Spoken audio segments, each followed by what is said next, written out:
Good afternoon. My name is Jared. I'm one of the team members with Podcast Movement. And today joining me is Steve Stewart. Steve is a longtime supporter of Podcast Movement and just a tremendous friend to the Podcast Movement community. He's with Podcast Editors Club, which is an awesome community for people that are interested in editing or are editors. And so that's a Facebook group that is free and that all editors or aspiring editors should be checking out. And Steve, I really appreciate just your leadership and your friendship in the podcast space. Thank you for being here today. And tell a little bit about you so that people can get acquainted for those that don't already know you. Oh, tell the same story that everybody hears 100 times, right? I'll Well, condense it that's down. podcasting. Fair enough. Started a podcast in 2010, retired it in 2015. Right in the middle of beginning to launch a new show in 2015, somebody asked if I'd edit their show. I'm like, sure, I know how to do it. And I had already existed in this community called FinCon. It's a annual expo. And once that community heard that somebody else could take away the pain of podcast editing, I started getting more calls to where by the middle of 2016, it became a career. And it was insane that you could actually make money editing podcasts, but you can. And I actually found a whole bunch of other people who did too. And I started a community on Facebook called the Podcast Editors Club. That's what Jared was mentioning earlier. And so now I lead a community of podcast editors trying to inspire them to also build a business, or even if it's just a side hustle. People love to edit audio. It's weird. Some people love to edit audio. A lot of people hate it, but then it's just like accountants. People hate accounting, except accountants. They love it. And that's what we are, podcast editors in the Podcast Editors Club. So thank you, Jared, for letting me be here today. I'm going to show you how I use Audacity. I've been using Audacity almost the entire time it's been out, I think. It feels like it's been 21 years, but it can't be because actually Audacity was released. It'll be 21 years on May 28th. So in just a couple of weeks, it'll be its 21st birthday. It'll be old enough to drink. That's the joke everybody uses. I should just let that one go. And just some recent news about Audacity as well. They have been acquired or joined the Muse group. So now it's actually being taken, I don't know if I want to say taken over by, but Muse group is going to be heading up and leading the direction of Audacity, which I think is very interesting. Audacity is what they call a destructive editor, meaning once you make the changes, unless you hit Control Z a bunch of times, it's done. And you can't make any change. You can't pull things back like a lot of the other editors that are out there today can do. That's the one big downfall, but I think they're going to be changing some of that here in the near future. I don't know if it'll be completely non-destructive, but it's promising. So we're looking forward to the future for Audacity. I say we are, just because I've been using it for so long. But if you use Audacity, there's nothing wrong. People will say, oh, you shouldn't use Audacity for editing podcasts because it's so inferior. No, it's not the case. I've been using it now full time. I've been using it for longer than podcasting has been around, but I've been using it to edit podcasts since my own podcast, 2010. And then professionally, it's my main editing tool since I started doing it for others at the end of 2015. If I can do it, you can do it too. So let's go ahead and talk about some of the most recent changes. And I'm going to go ahead, Jared, you want to bring in my screen share. Thank you. And you're going to see over here, this is the newest version of Audacity, which looks exactly like the one that's been around for the past 10 years. It really doesn't change that much. Probably the biggest difference between I'm on a Mac. The difference between this Mac version and a Windows version is the buttons might be round. But other than that, it's almost the same. So there's no difference between Mac and Windows. I believe Linux versions look exactly the same. This is, in the truest sense, a cross-platform editor. And it's easy to use just because it is so simple. It hasn't changed much in 21 years. It's pretty amazing. The biggest changes in Audacity now with 3.0.2, and that's what we're on today. This is the most recent version, 3.0.2. The most recent changes they've made is there's one project file instead of two. And what I mean by that is, let me go ahead and bring up, this is just a Windows Explorer window, or what I call, it's called a Finder window in, where's my Audacity? There it is. Okay. You see these two files here? You had to keep these two together in order for Audacity sessions to be saved, for them to be working, to be able to open them up again. This is kind of like this one that ends with a .aup. is actually, I look at it like a shortcut that opens up the project in Audacity. Here's the good news. You no longer have to do that. If you go and let's see, take a look at this one here. This is all you need now. That's probably the biggest, coolest change because there were so many problems with syncing and opening projects and moving them to other, offloading them to external drives and stuff. Now it's just one file. To me, that's the biggest change. I love it. It's going to be a little more stable, especially when you're trying to move files around and move them to offload them off your computer just to store them for later in case you need them. There's also a new multi-view. And the multi-view, this is what I just call the waveform editor. This is a WAV file. But if you go over here into the track control panel, this little triangle in the top left, you can look at it a couple different ways. Spectrogram view, multi-view, and the multi-view is what's new. Here's the spectrogram view. What you're going to see is this blue line change to be kind of like a heat map of audio. And the heat map is just telling you how hot or how loud the audio is. And you can also see here, I'm going to zoom in for you. You can see a little bit of noise here. This is just probably, a breath or something. It's not really loud at all, but you can see down here at the bottom, there's some noise. And that's what's cool about spectrogram. You can see things here that you won't necessarily see here. But sometimes I need them both. So I go to multi-view, and this is the new change to Audacity. And now I can see the waveform and the spectrogram view at the same time. And there's ways you can flip them. So you got the heat map thing at the top and the waveform editor at the bottom. And then one more big change. I don't use this much at all, but there is I'm going to show you the preference window so you can see how to do it. It is in, oh gosh, it's so new to me I can't remember. You can somehow export files to multiple places. I don't use it. I export it one time. I save the session file for later, and that's about it. You don't need to say much more about it. All right, so that's just a little bit about the changes to Audacity. Now, I'm going to go through a real quick demonstration of the features inside of Audacity. I'm not going to go through and give you the entire tour, but obviously up here in the top left of the screen, if you can see it, is the menu bar. It's just like everything else. If you're familiar with Microsoft Word, file, all the stuff there, edit, select, but this is all audio stuff.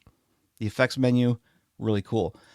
Then you've got your menu bar here, and these are all the tools that you could do a lot of these functions within the menu bar as well, but you don't need to because they have nice little tools. That's a play button. That's a stop button. Red means record. Simple stuff. This toolbar here can be very useful. This capital I icon, let me just pull this into the middle of the screen. Maybe you'll be able to see it better. This little I icon is really what I use most time. This is so I can click into the WAV file, put my cursor exactly where I want it so that I can get to this little bump. This little, whatever that might be. Maybe I want to delete it. This here is it's an example or try to be a visualization of what it's called the envelope tool. And that allows you to grab the borders of each track. In fact, let me get out of this view real quick. Just back to the regular waveform editor. I can put this little waypoint here. I don't know if you can see it. It's really small. But there's these little waypoints, and I can change the volume this way. And the benefit of that is I can go back and change it to anything I want later. It's not permanently changed. I can just go ahead and make the volume changes all I want. And I will play some audio for you in a little bit to give you examples. The other one that I'll use pretty often is the time shift tool, one here at the bottom. And that just allows me, let me zoom out for you. That just allows me to move it around. So if I've got multiple tracks to move, here, let's just go ahead and throw some in here. Multiple tracks to move around. Excuse me for a minute, I got to turn something off. Here we go. Nope, don't do that. I can move them around and bring them up and down and all I want. I can shift around by using that time shift tool. This is very handy for when you assemble an episode. The way I work is I'll get chunks of stuff. I'll get the interview one day, and then a week later, my client will send me the intro and outro. Well, why wait to do it all in one session when I can edit the interview right away, get the intro, edit that, export it out as a finalized version, and then I bring them all into an Audacity project and assemble it that way. So the time shift tool is very handy. Here you've got your editing toolbar, copy, paste, cut, stuff like that, just like you would see in a Word doc. Zoom in, zoom out features are up here. This right here is your audio settings, and this is the volume meter. So if I were to play some of this, you'll see the meter go. If you've ever paid off a student... Simple enough. All right, and then I've got down here it's just some information. This is the project sample rate. It's the quality that the project, for me, it's what it was recorded in, what I've kept it at, and I can pick by, how do I want to list the timestamps, things like that. But this tool right here is very important. And you can see all these tools, actually, this is interesting. You can move them around all you want. Put them wherever you want. There's this little ladder symbol on the left-hand side. Move them to wherever you want. I like to get some of the stuff out of my way, but this is the play at speed option. It allows me to play back the audio at a faster speed. For me, that saves me time editing, and that's going to be one of the reasons why this session is being done today, is to show you how to edit better in Audacity. And editing better can be also editing faster, because you want to get out of the editing bay faster, publish that episode, and move on with your life. So if I move this little bar here, I can increase the speed, or I can double click the dot and I can increase the speed here, or I can even type it in 1.8. Now whenever I hit this green button, you'll hear it play faster. If you've ever paid off a student loan or started a business, you know how life-changing it can be. Now the problem with this is it doesn't keep the pitch. It does sound like chipmunks, or it'll sound really slow like this. So, not necessarily the greatest tool, but I'll tell you what, once you get to know your voice, once you get to know the cadence of your guest, it does help. The play at speed tool.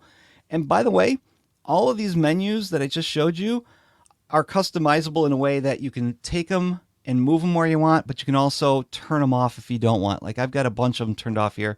If you go into the view menu, toolbars, obviously you want to view the toolbars. That's where it's under view. Toolbars, you can reset it so they're all there, and I'll just go ahead and do it. Now all the tools are back here. So like I have this one. What else popped up here? The time. I don't know why this is here. I don't really use it. Some people need a timer. I guess that would be helpful if you want to keep your episode or your introduction short. That's helpful. But you can always go up here and turn those off. This will make you more efficient, because if you don't need them, get them out of the way. That's just the way I work. All right. The other things you can show you here, if you click on this little X here, it'll remove this entire track. So that's gone. Same here at the bottom.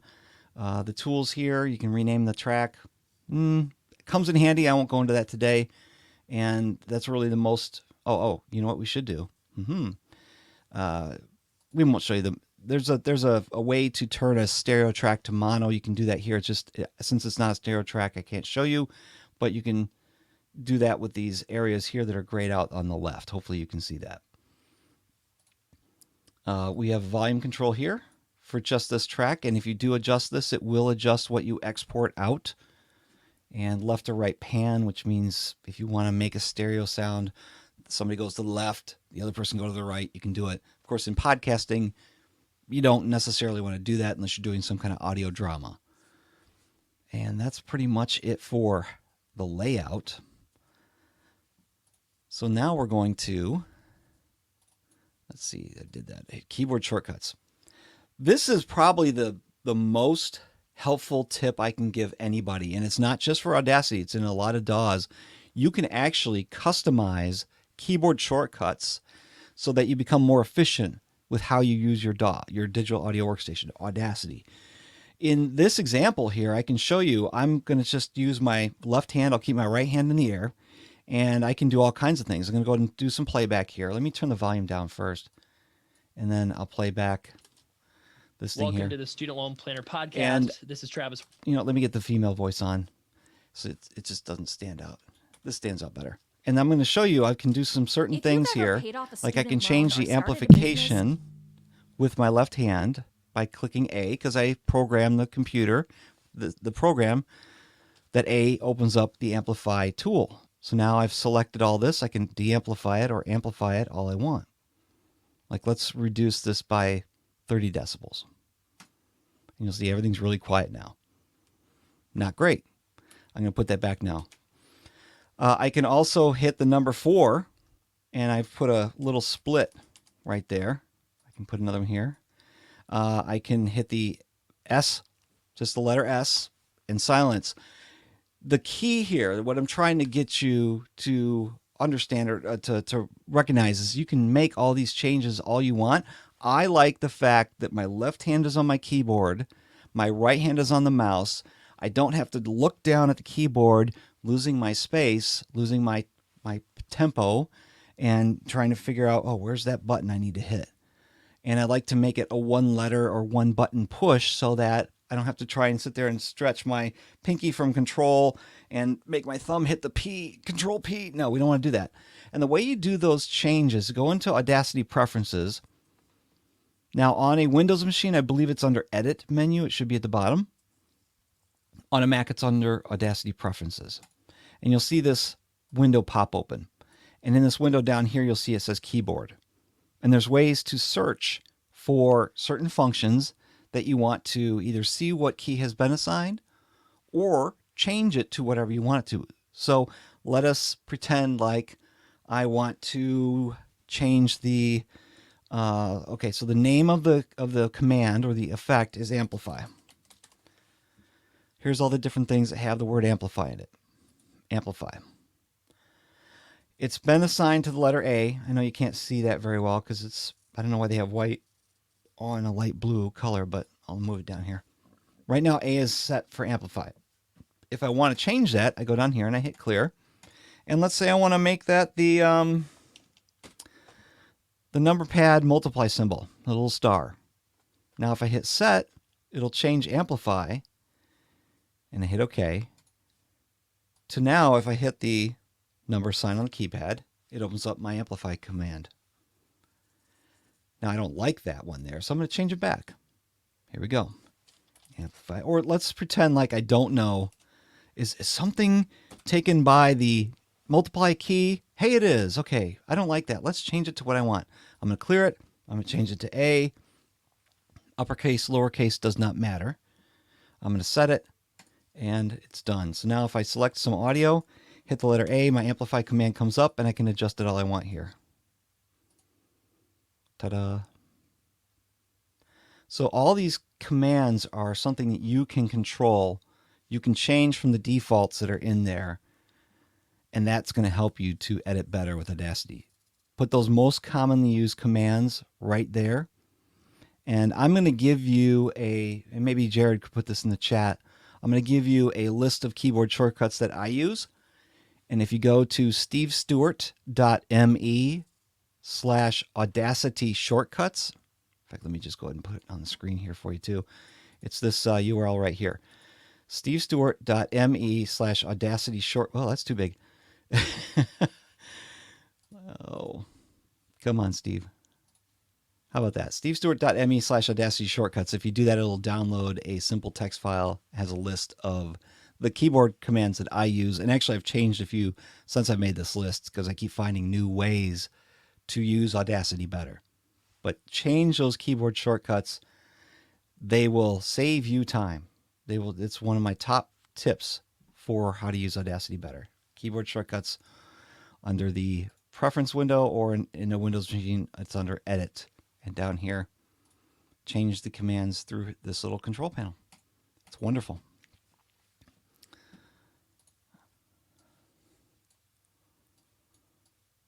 I'd be curious too. Maybe later on, I'd like to find out how many of you think you're experts at Audacity. Like maybe rate yourself from 1 to 10. How familiar are you with Audacity? How much experience do you think you have? So 1 being not that experienced, 10 being I've been using it for years, like Steve Stewart. Feel like I've got a really good grasp on it. Go ahead and put that in the chat if you can. I already showed you playback speed. That is probably one of the fastest tips I can show you. Now I'm going to take you into some editing tricks. And these are all kinds I've got every once in a while I'll teach a class and I'll assign homework. So I'm just going to go ahead and throw you some of these tests. If I can get it to open. Okay, interesting. For some reason, it doesn't want to open.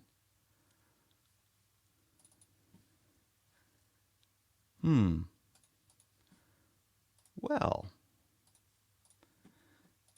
try it again.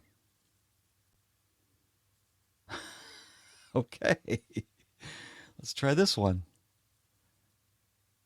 Oh, goodness. You've got to be kidding me.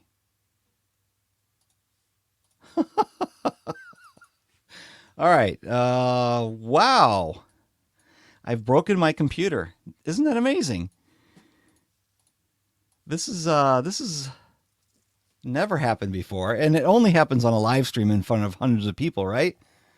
Okay, well, we're going to get out of this version of Audacity. Let's go back to version 2.4.2. This is the one that existed up through to about a month ago, I think is when they updated it to 1.3. And it's not going to open either.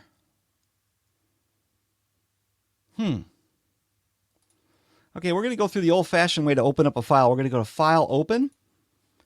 And I'm going to just go through my browser here and see if I can't open it this way.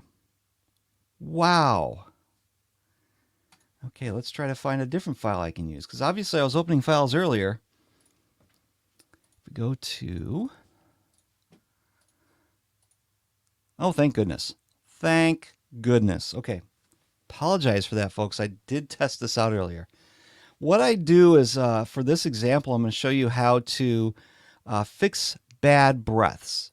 Bad breaths are when somebody goes really loud. And sometimes when we use tools to level sound, if we're doing compression or normalization, or if you're like me and you're just lazy and you use Levelator to level all the audio, sometimes it also increases the breath. And it gets to be annoying. We don't want that. So what we want to do is reduce those, and I'm going to show you some tips here.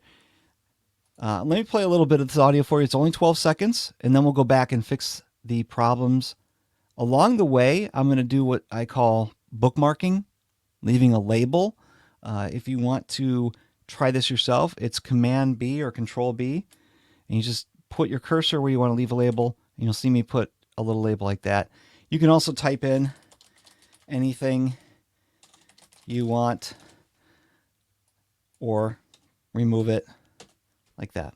But I'll leave them there just because I want to show you something once we're done playing this 12-second audio. And Jared, if you don't hear this, please let me know. Hello, martinis and... Oh, you know what? I'm pretty sure you're not going to hear that. Actually, we could hear that. Oh, you could? Thank goodness. Okay. Yep. Then I don't have to change my settings. All right, here we go. Hello, martinis and your money listeners. Today's episode is a fun one. I'm always trying to find ways for my clients to save money. And when Wine Riot founder Tyler Ballet... Okay, so there are the spots where she has a breath. Some of these actually aren't too bad, but this one is. And I know you can hear my clacking of my keyboard and my mouse. I do that on purpose. So I'm going to go ahead and do that amplify, and I'm going to reduce it by -15. I just always find -15 is a very safe number. And the reason why I don't delete the breath or I don't silence the breath is because I want her to sound human. I want her to sound natural. So you're going to see once I do that, this gets reduced, and then we'll play it after I'm done. Let's hear it again. Hello, martinis and your money listeners. Today's episode is a fun one. So this is really reduced. Nice. Here's why we don't just silence it, is because she won't sound natural then. Hello, martinis and your money listeners. Today's episode... Did you hear it just kind of drop? I don't know if you can hear that on a live stream or we're compressing audio and video together, but it's a drastic change in the air that's around you. If you're wearing earbuds, headphones, it's so noticeable when everything just drops to nothing. In fact, we'll go ahead and put it into multi-view, and you'll see there's nothing here. I'm going to zoom in. It's just because I silenced it. I don't want to silence it. It's not natural. So we're going to put it back in this multi-view. I put the breath back, and it's much more human. And you don't delete it, because if I delete these, let's go ahead and do it. I just hit my D key because D is for delete. Now listen to her speak when I've deleted the breaths. Hello, martinis and your money listeners. Today's episode is a fun one. I'm always trying to find ways for my clients to save money. And when Wine Riot... That's okay, but once you go about a minute with somebody speaking with no breaths, it just sounds weird. It sounds like a salesman, or it sounds just like it was edited like a YouTube video with all the jump cuts. That's not podcasting. So I recommend de-amplifying. Let me zoom in. De-amplifying the breaths. Take it in. Again, I just do -15-ish. In fact, I have a keyboard shortcut. Here, let me zoom. Let me scroll this. I have a keyboard shortcut, and if I just hit one key, you're going to see it go down. Boom. Keyboard shortcuts. Again, save the day. Let's go to another test example. And you saw how those labels helped me keep track of what was going on? Okay, why isn't this working again? You got to be kidding me. I'm in 2.4.2. Oh, goodness. All right, let's try this. Okay, it's working. I don't know why. It opened up a new track. Okay. What we're going to do is we're going to get rid of all the junk. Now, this is where I focus a lot on editing, and I should probably have explained this earlier. Editing and engineering audio are two different things. Editing is cutting, moving, reassembling, stuff like that. Engineering is where you get into the really important and very complicated stuff sometimes, which is compression, normalization, EQ, deplosives, things like that. Now, as an editor, you should be able to do a lot of those things. You should be able to take care of plosives. When somebody goes all the time on their microphone, there's ways to fix that. And in Audacity, there is a deplosive effect, I think. What is it? I have some plugins you can... Oh, gosh, I got to go into another topic here. You can add additional features to Audacity from external third-party programs. I use RX. I've had RX6 for years, so I still have it plugged in here. But these are all the effects in Audacity, and there is a deplosive. I just can't remember. And sometimes you can download additional features that have been endorsed by Audacity to help you do even more. But anyway, we're talking about editing here. We're going to get rid of the garbage. There's a lot of so's in this version. So I'm going to play it. It's only 7 seconds long. I'll leave my labels so that you can kind of keep track of where the so's are. And then I'm going to show you tricks on how to edit them so that nobody who listens would ever know that you were there. And that's the key to being a good editor, is making edits that nobody knows were edits. You want it to just go by as if that's exactly how the person talks all the time. Here we go. Yeah, and I love that. So let's tell us, like, so you've been obviously in the realm of training and Okay. So we have this whole section here where he was trying to think of what he wanted to say. He didn't pause to do that, and a lot of people will do that. They'll talk and they'll just keep going until they think of the word. And, well, we don't want that in our final product. So this word here is a so, right? And this word here. So you. Okay. Whoops. Sorry, I'm hitting the wrong keys. Now, the cool thing is so is the same word, and everything in between here is unnecessary. So let's tell us, like, so you've been in. We don't need any of that. The beauty with the word so, let me zoom in, and I'm going to put on the multi-view so we can see it in both ways. This is the S. It's a very, visual sound. And then everything after that is the O. And your mouth actually has to change its shape to make the word so. So. Right here is the important piece. It changes from an S to an O. There's going to be a part in the word so where it changes. And that's why I left this little label here at the bottom. That's why this label's here at the bottom. There's the other one here. Sorry, I zoomed out and didn't tell you I was going to do it. This is the first so. And then there's the so you, which is right here. And zoom in. Same thing. So, there's the S, there's the O. So what I want to do is get rid of all this junk in the middle.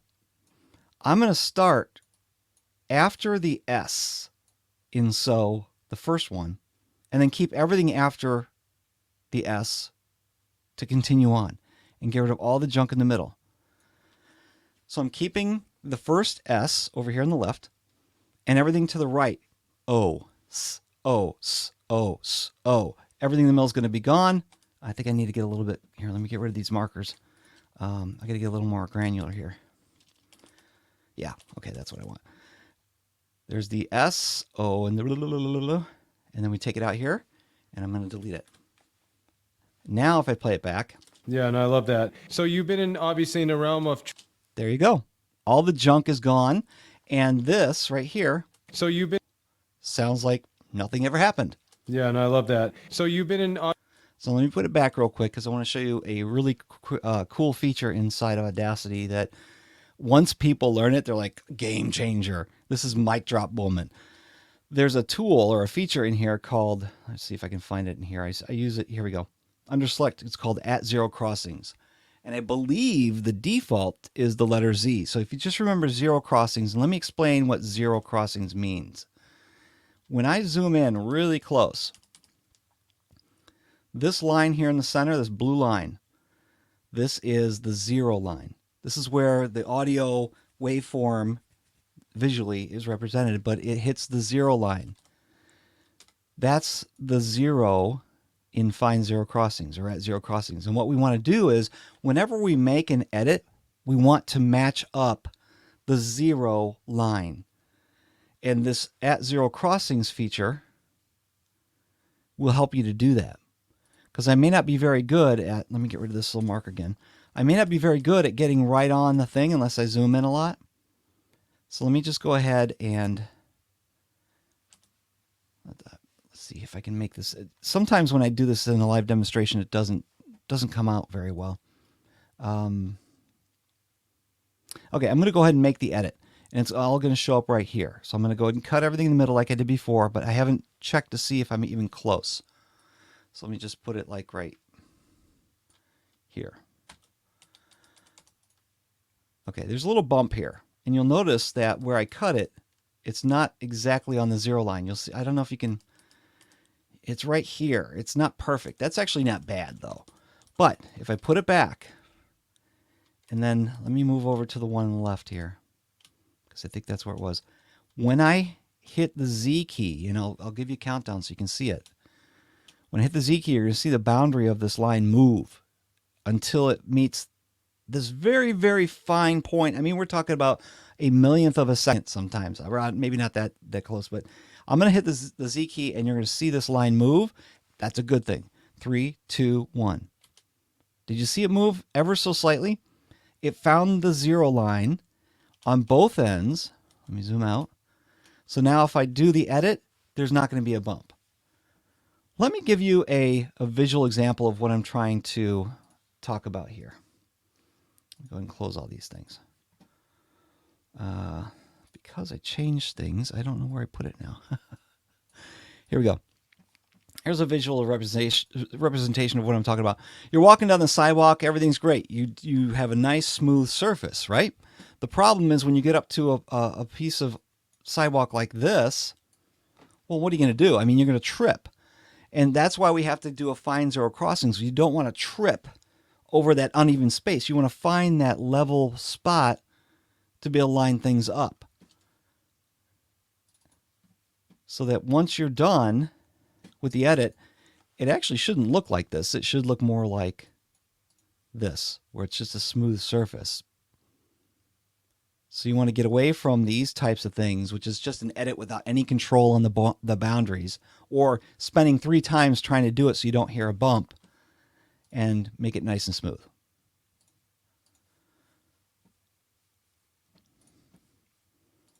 All right, let's open up another project.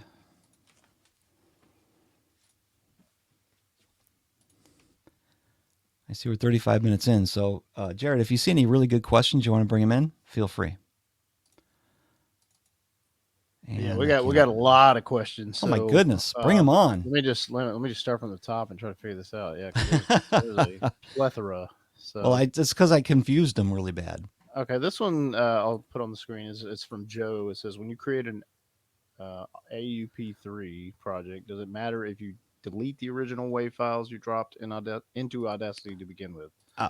Most of the time, it's not going to remove your original. In fact, when I get copies of files from my clients, they're in Google Drive or Dropbox. Those pretty much stay there. And I'll even make a copy. I'll run it through some processes through a program called Isotope RX8, which cleans up the mouth noises and does a little bit of EQ and stuff. Just kind of makes it a little bit nicer. And then I'll take that version and put it into Audacity. That doesn't change. That version still sits there on the hard drive. It never changes. So Audacity will make a copy, and I'm trying to remember where the setting is if you wanted it not to, but I don't think you want to change that. Darn it. There is a place in here where there's a setting for if you bring in the file, or you know what, maybe it's been taken out. It's been so long. Import, export. Well, I can't remember, but no, don't worry. Your files will remain the same wherever they were once you pull them into Audacity. Only the changes you make in Audacity will become permanent. Okay. Next. Let's see. We also had from Joe who says, I'd love an explanation on using crossfade clips and crossfade tracks too. I think you kind of. Yeah, there is a crossfade function inside of Audacity. Where is it? Here it is, crossfade tracks. And I don't have anything selected in the window, so that's why it's not showing up, but it's right here. I actually don't use that. It'd be great to create a macro, and if we have time, I'll talk about macros later. But if I find that I need to make an edit and make it transition better to the next word, the next breath, whatever, I'll actually do a fade out or a fade in, but only like, a 0.05 seconds of it.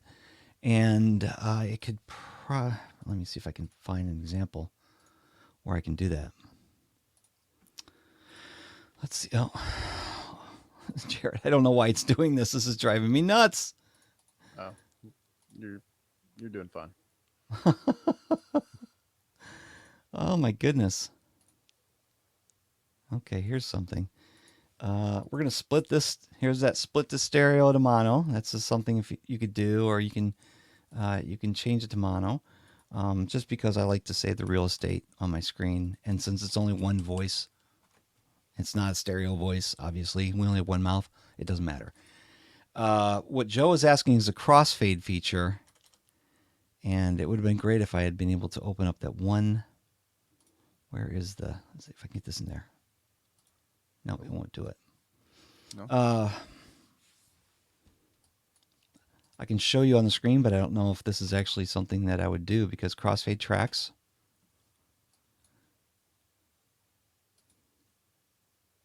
There's a lot of settings here I've never played with. I'm not going to answer that because I don't know. Okay. Fair enough. Yeah. But if I were to make an edit and I wanted to transition into, let's say, an example would be if they were to say the word so at the end of their sentence. They're talking and that's the answer. So isn't a period. So should come out. Maybe I need to ramp down the end of that's the end of the sentence right there and cut out the so. I might do a quick fade out at the very end just so I can make sure that sidewalk step meets the it's more level, it sounds more natural. Or I might fade in if I have to cut into something, like I took out an but it was and then sometimes you gotta make those fine adjustments so that nobody really knows that you were there doing an edit.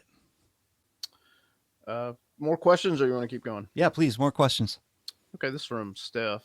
She wants to know you talked about the shortcuts, but what's one thing that Audacity can do that most people don't know or don't use enough? That would be the Find Zero Crossings feature.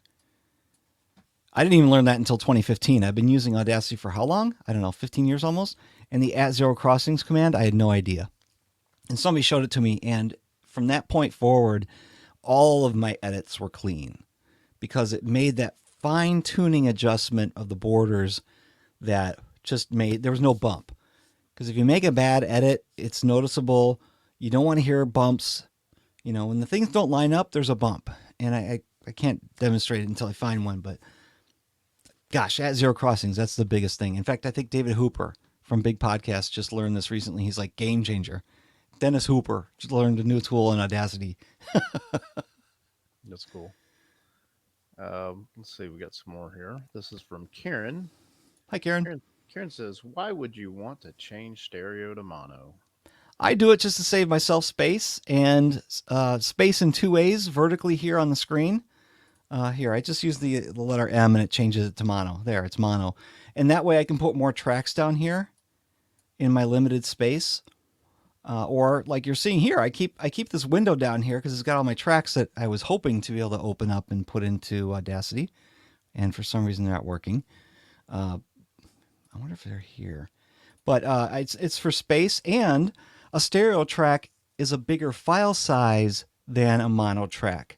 So if you're not using music, if there's nothing, well, a lot of shows use music, but it's just a transition between segments, and it's not that important. So look at that works. If you're just listening to spoken word and there's a music transition in the middle, stereo doesn't matter. It doesn't make it that much louder. There are tools to make it louder. And there are people who listen to podcasts with only one earbud in. I remember years ago working somewhere. It was a night shift at a grocery store or something like that. And the guy had a Walkman, a Sony Walkman. But he needed to keep his ear open in case the manager came by. So he listened through one headphone. He had his headphones just on one ear. If you have a stereo file, you can't hear the other side. And if you can't hear the other side, if you've got, voice one over here and voice two over here, you're kind of, you can't hear the voice one. So I always do mono, at least at the export, but during the edit, I do it just to save me space because I might bring in, 18 tracks. And, this gets to be a little bit, what's the word? Unattainable? It's just too much. Thank you, Karen. And then we've got Jim here. Jim says, with the new change of the spectrogram as shown at the beginning, it's the best way to work with noise gate. Previously, it was easy to do, but not so much now with spectrogram. Wait, noise gate and spectrogram are, in my mind, they're two different things. Noise gate is a feature here inside of Audacity that will let you drop audio under. I'm talking about post-production. I don't know if he's talking about pre-production. Like when you're recording, you can have a noise gate. A lot of people who want to have a noise gate will have a hardware, like a DBX. It's a piece of hardware. The audio goes from your microphone into there, and then it goes into whatever you're recording on. I'm talking about post-production.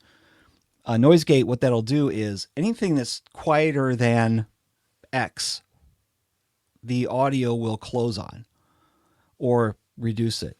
And I know they did just update the noise gate in Audacity 3.0, and I haven't played with it yet.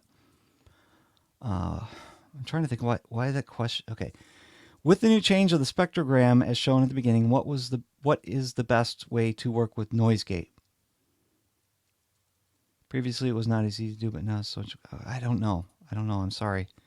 Let me see if I can bring up a file inside of 3.0 now.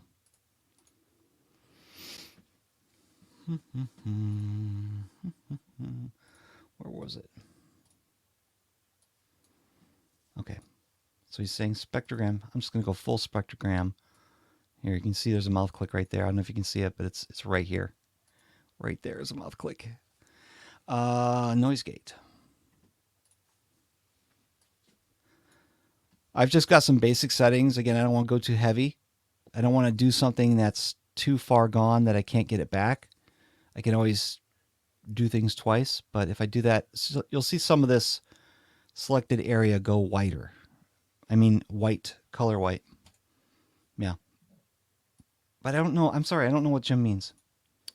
Here's a question where someone's having a challenge here. I recently started with Audacity. Can someone explain how to record over 5 minutes? It stopped recording at the 5-minute mark. Now I can't seem to get it to go longer.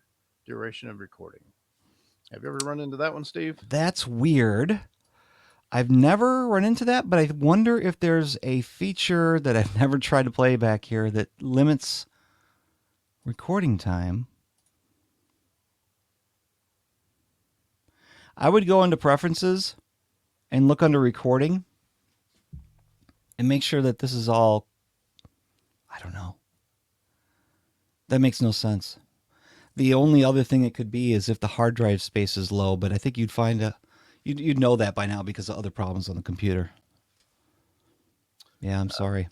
Question from Steve Fisher. When you record separate tracks in Zoom, each track starts when the individual person starts up so the tracks are not automatically in sync.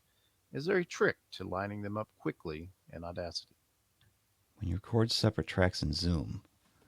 Well, I guess let's talk about Zencaster Drift. I think that's what he's talking about, is something or if you do a double ender, people don't always start the record button at the exact same time. Or if you have something like, and I haven't had this in a long time, but Zencaster used to have a problem where lines would get out of sync. And here we go. Here's an example. This is about midway through a recording, but this is only 3 minutes of it. And you can see there's a big gap here. So the person asked the question, and then all of a sudden there's this gap. And that's the reason, and that's because the speaker's track somehow was shorter than the guest track. So there's a gap when he starts to answer, and then the next question comes up before he's done answering. That's sync. That's a sync problem. What I found, the easiest way to sync up tracks that haven't started at the exact same time, I think Zoom, they may have fixed it, but they used to have a problem where somebody would mute their mic and you'd have this problem that you're seeing on screen. The best thing I would say is start from the end. Because most people, if they start recording at different times, they usually end at the same time. They usually, okay, thanks for coming on. That's great. They both hit stop pretty closely. And then you just kind of look and see, where do these line up, and move this around like this. Now, the fine tuning of it is where it gets to be tricky. And that's where I use the, the command is I use it so often that I don't even know what it's called. Clip boundaries, split. That would be under, here it is. Split, clip boundaries, split. I've just programmed it to the number 4. I don't know why. Let me zoom in here. If I hit the number, if I do the clip boundaries, split, and then I use this time shift tool, now I can move this over here. And then I can move this a little bit. I've got room for that. But maybe I need to move this back a little bit now. So I'll hit 4 and I'll move it. And then I'll do the same here because I need this to come a little bit later. So I've expanded this first track quite a bit just by splitting and moving. You can also do this is going to be unusual, but if you need to move things, you can copy dead air and then paste it. Just like a Word document, you copy text and then paste. You Control C for copy, Control V for paste, and you see I just pasted that space in there and it pushed everything to the right. You could do that. I would start by trying to sync the tracks up at the end of the recording and then move forward, but make sure you give yourself room to move the tracks around, because if you don't, what's going to happen is, let me just, let me just put everything back real quick.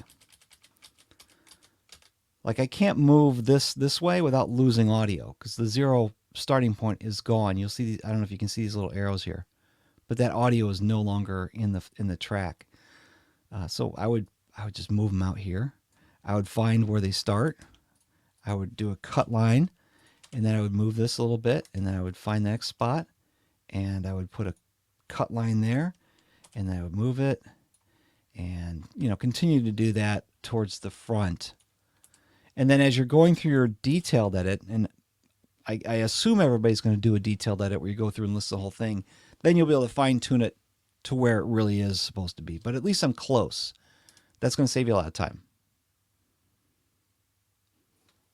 Any more questions, Jared? Oh yeah, we got a lot. Cool. So we'll keep going here. Let me find the next one. Thanks for being here, everybody, by the way. Okay. This one says, I would like to know your project workflow. What do you do first? I have the worst project workflow. Red and Black Rose. I have the worst project workflow. I get the files from my clients through Dropbox or Google Drive. I will bring them into Audacity and I will do a quick survey. I'm looking for this exact example that's on the screen. Drift. I'm looking for, maybe they had to stop recording and do a little bit of checking on it. I work with a lot of people who it's informational type of podcasting. It's not entertaining. So they're actually checking facts sometimes, making sure they get the right numbers for Roth contribution limits in 2021, stuff like that. And I'll look for those areas and I'll cut those out because I already know I'm not going to need them. And then I'll do a little noise reduction if required. And noise reduction, I probably need to show you that. When there's noise on a track, and I'm trying to think of something recent that I've got that I could show you. That's a really good example. Would be, oh goodness. Well, anyway, you select, I won't be able to show you real quick. But I'll do the noise reduction because if there's a air conditioning unit, heat, something like that, throughout the whole track or a good majority of it, I'll do noise reduction right away to get rid of a good piece of it. Then I'll export that stuff out of Audacity. For example, and I'm going to move this over to the left, you're going to see two files show up here. This is a trick I didn't know until 2017. But there's a export feature called Export Multiple. I used to export out each track. This one, I'd export it. Then I'd go to this one, export it. Well, if you do Export Multiple, it's going to export both of them. And you'll see them show up here on the right. Ta-da! Just like that. And these names, the file names come from the name of the track, just so you know. So I'll have these copies now stored, ready, and I'll run them through Isotope RX7 or 8, depending on what I'm using. That's another piece of software I won't go into, but it does the mouth noises. I might use breath control on it, a little bit of EQ to take off the highs and the lows, just the very ends of it that most humans can't hear. And then that makes yet another copy. This is why I don't like explaining to it, because it's just more complicated than it needs to be. Then I'll run it through Levelator, which sometimes puts a little bit of a roughness to it. So I might have to do some other types of things. But at least in most cases, if somebody's got a good microphone, a good environment they're recording in, that's pretty much all I need to continue. Then I'll bring those tracks into Audacity like this. Shouldn't take that long. And then I'll do my detailed edit.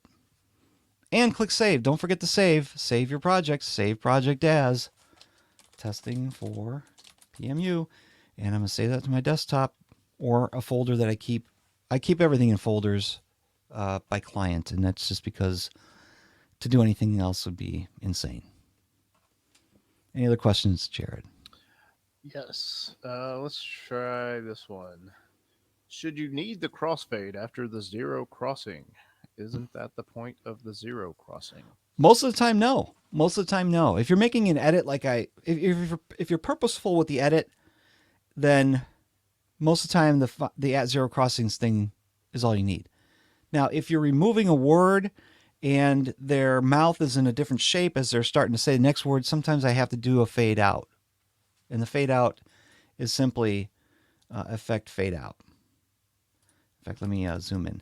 And you'll see, here, let's just do this. Watch this one, effect fade out. You'll see over here to the right where I've got it selected, it's going to fade out. 3, 2, 1. Come on. My computer's slow all of a sudden. Do it. Come on. Oh my God. This is painful. Come on. There it goes. Did you see it? That should take care of, and normally I'm doing something like this much of the audio. It's not a whole lot.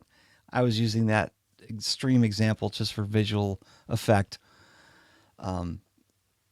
So most of the time, no, the find zero crossings is just a way to find those borders to keep a bump from happening in the edit. And the bump is an audio, you can hear it hit, it's there. And mouth noises, little bumps like that irritate me over time. So I just make sure I hit Z to adjust those boundaries, that at zero crossings command, and that usually takes care of it.